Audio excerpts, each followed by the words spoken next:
Eu queria compartilhar um pensamento com vocês, uma história que eu gosto demais. Eu estava pensando sobre a vida e a gente é chamado para algumas coisas. E se a gente anda conforme o que a gente é chamado a fazer, o talento que a gente tem, as facilidades que nós temos em determinadas áreas, a tendência é vencer. Mas no meio do caminho, vem a nós temos nossas expectativas que são capazes de gerar frustrações, ou então achar que pronto, eu tinha um foco lá na frente mas eu já alcancei grandes coisas, eu posso parar por aqui. E a gente interrompe a nossa trajetória. E às vezes a gente está fazendo coisas que não é para fazer. Estamos insistindo em algo que nós não fomos chamados a fazer e é lutar contra a tendência. Talvez por treino você alcance algum mérito, mas quando você faz aquilo realmente que você foi chamado a fazer, a chance de dar certo é quase que 100%. Só você que se sabota nessa história. E a história de um homem que eu gosto muito, se não uma das... Para mim um dos melhores personagens que aparece aí na Bíblia, chamado Elias, que ele surge do nada. Ele não tem muita referência sobre ele, genealogia e coisa toda. Ele não é apresentado. Mas tem uns reis que estão... Deus está falando de uns reis no livro de Reis ali. E Elias, se eu não me engano, é no primeiro capítulo de Reis, no livro de Reis, primeiro livro de Reis, capítulo 17, que aparece a história de Elias.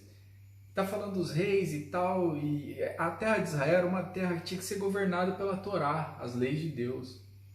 E aí aparecem uns reis maus e eles constituem ali umas estátuas.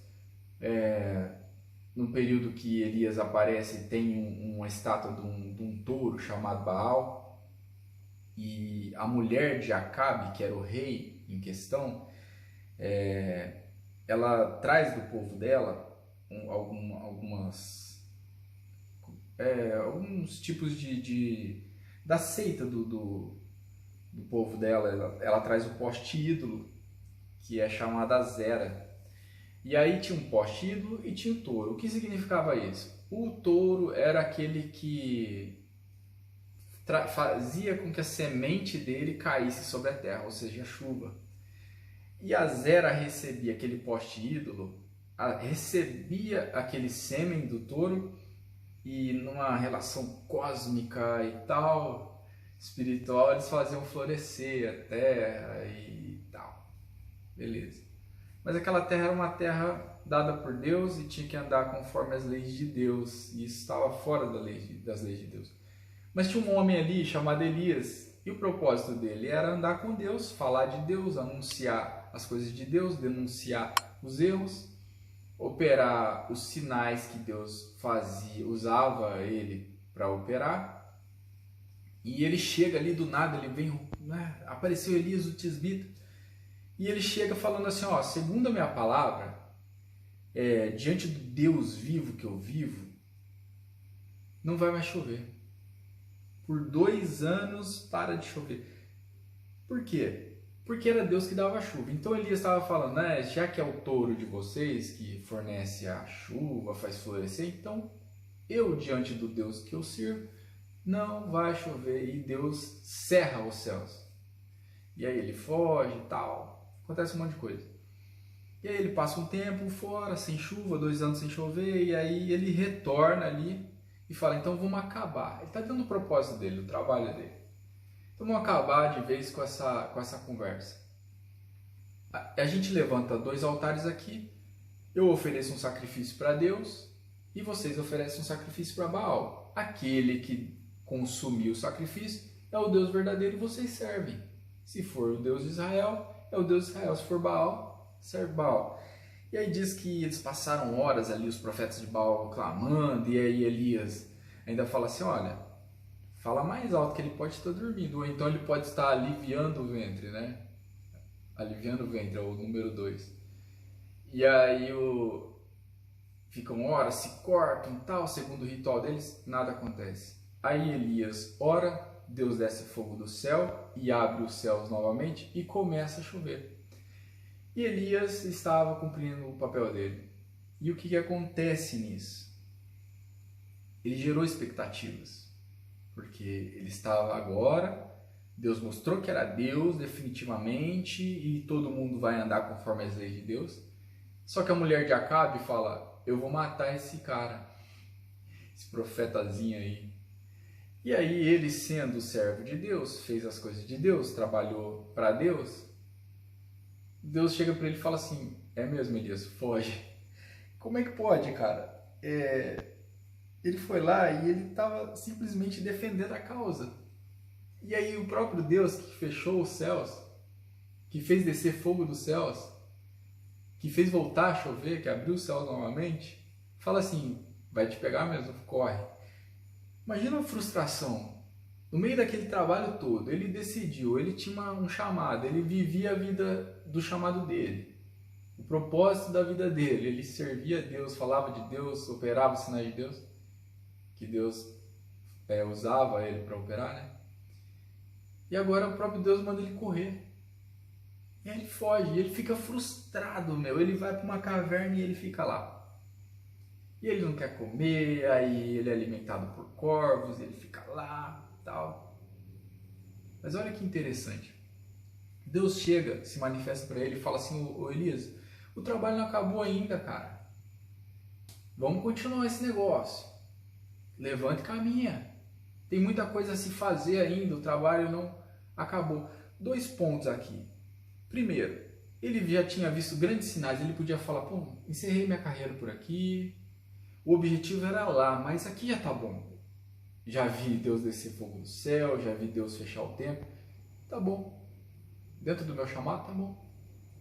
Mas o objetivo era maior, ele poderia ter parado. E outra coisa, ele gerou expectativas. E por causa dessas expectativas, ele se frustrou, porque não aconteceu conforme o que ele queria. Ele estava atuando no trabalho dele, no propósito dele, mas não aconteceu conforme ele achava que deveria acontecer. E ele se frustrou. Mas o trabalho não estava findado ainda. E aí Deus fala, levanta, e ele levanta, e ele vai, caminha, unge um profeta chamado Eliseu, foi um dos maiores profetas naquela nação. Continuou o trabalho dele e aqui o desfecho de tudo. Aqui. Vamos encerrar por aqui a mensagem, que esse pensamento.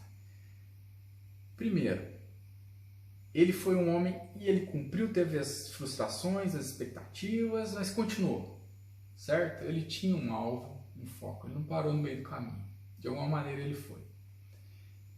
E aí, séculos depois, já no Antigo Testamento já tem uma profecia dizendo que viria o Elias novamente.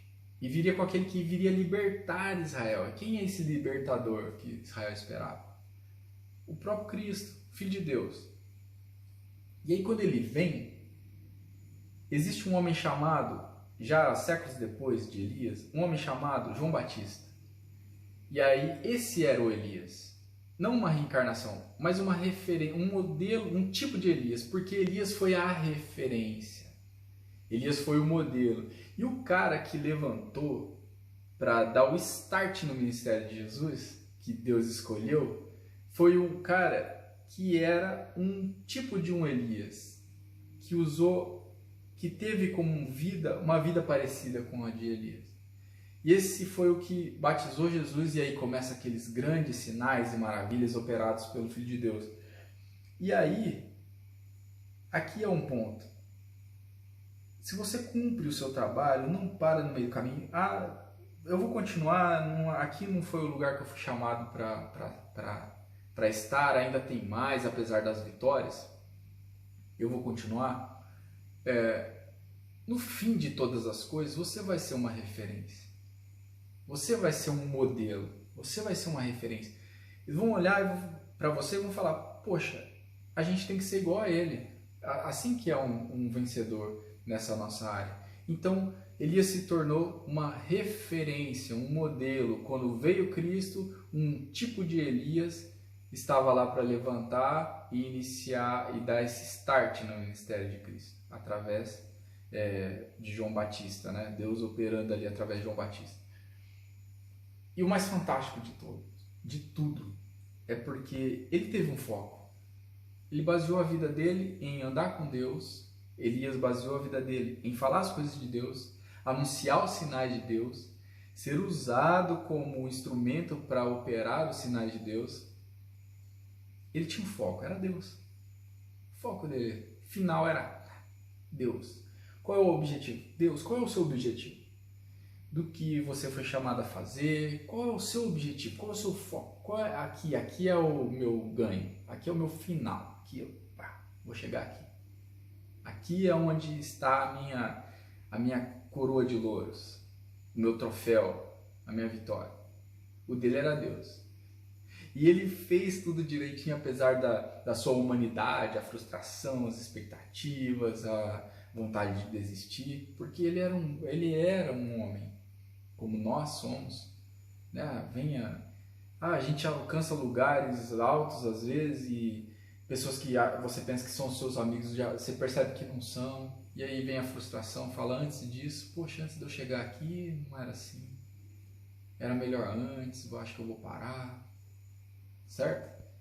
Mas ele continuou, Deus falou, vai continuar, porque o foco dele era esse. E aí o desfecho é maravilhoso. A Bíblia fala de Enoque, um homem no Antigo Testamento lá em Gênesis, que ele andou tanto com Deus que Deus tomou para si.